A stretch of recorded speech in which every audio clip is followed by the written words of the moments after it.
tem muito mais novidade, muito mais notícia e o destaque de Thaís Freitas chegando agora. Bom dia, Thaís. Muito bom dia, Sônia Blota, todos que estão conosco aqui no Jornal Gente nesta terça-feira.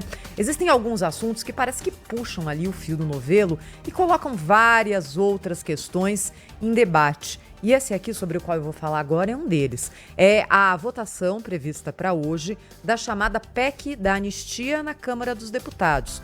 Uma proposta de emenda constitucional que, se passar do jeito que se imagina ou que se articula, pode criar uma anistia ampla e restrita, né?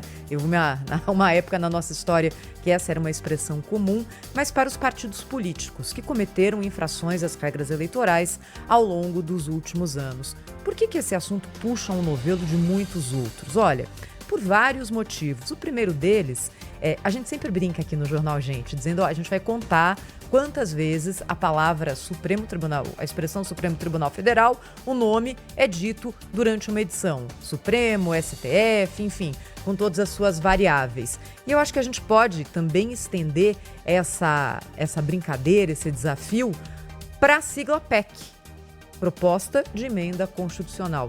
Porque no Brasil hoje tudo é PEC.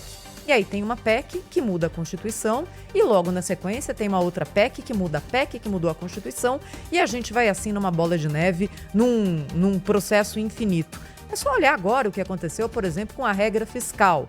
Regra fiscal que havia sido aprovada recentemente por meio de uma PEC que criou um novo modelo para o Brasil, vinculando despesas à inflação e ponto final. E aí, agora, uma outra PEC, mudando aquela PEC, dizendo que não, pode gastar mais desde que arrecade mais. Eu estou simplificando aqui, é claro, os assuntos, mas para dizer como o país banalizou hoje a aplicação das propostas de emenda constitucional. Na Constituição de 88, por exemplo, houve a preocupação do legislador de criar um quórum determinado, uma votação diferenciada para PECs que precisam da aprovação de 3/5 da Câmara e do Senado em 2 votações.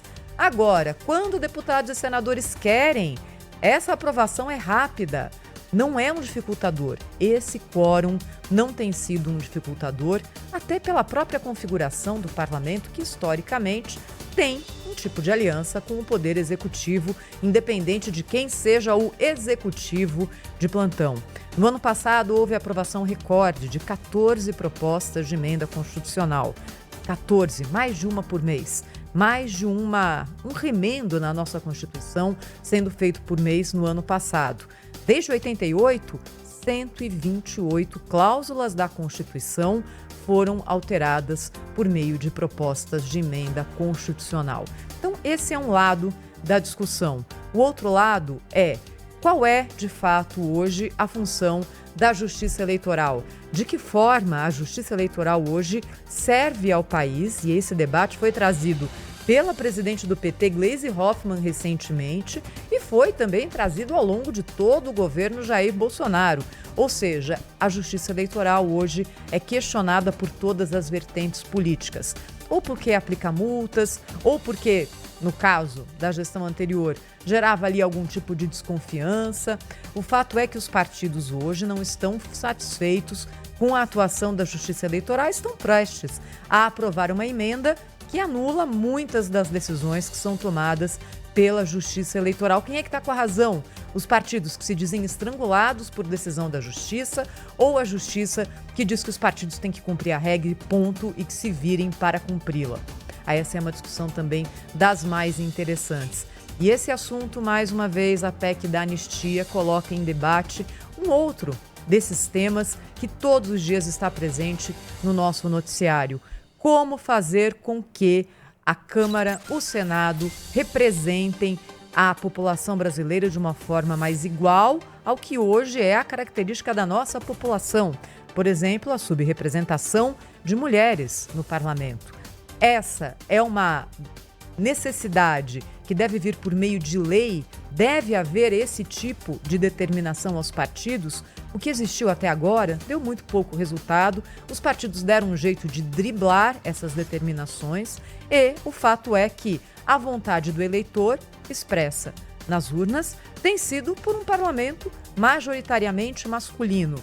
É assim porque as mulheres não têm espaço dentro dos partidos ou é assim porque a vontade do eleitor tem que falar mais alto e ponto final? São muitos assuntos para a gente colocar em debate aqui em relação a essa votação que deve acontecer hoje na Comissão Especial da Câmara dos Deputados. Mas hoje aqui, nessa abertura do Jornal Gente, eu queria principalmente chamar a atenção para o quanto a Constituição brasileira tem sido emendada. Será que a Constituição lá de 88, aprovada num momento muito específico da nossa história, em que o país saía de um regime militar e queria criar garantias, para muitos excessivas, e hoje são constitucionais, será que aquilo que está hoje na Carta Constitucional de fato foi um exagero? E isso faz com que emendas tenham que ser aprovadas e reaprovadas e reaprovadas e reemendadas num círculo vicioso infinito? Olha, são questões que afetam as nossas vidas porque trazem efeitos práticos aqui para a vida de cada um de nós e que estão em debate com esse assunto que hoje começa a ser votado pela Câmara dos Deputados e que, claro, deve ser aprovado porque tem anistia para os partidos políticos. São 8 horas e 19 minutos. Esses são os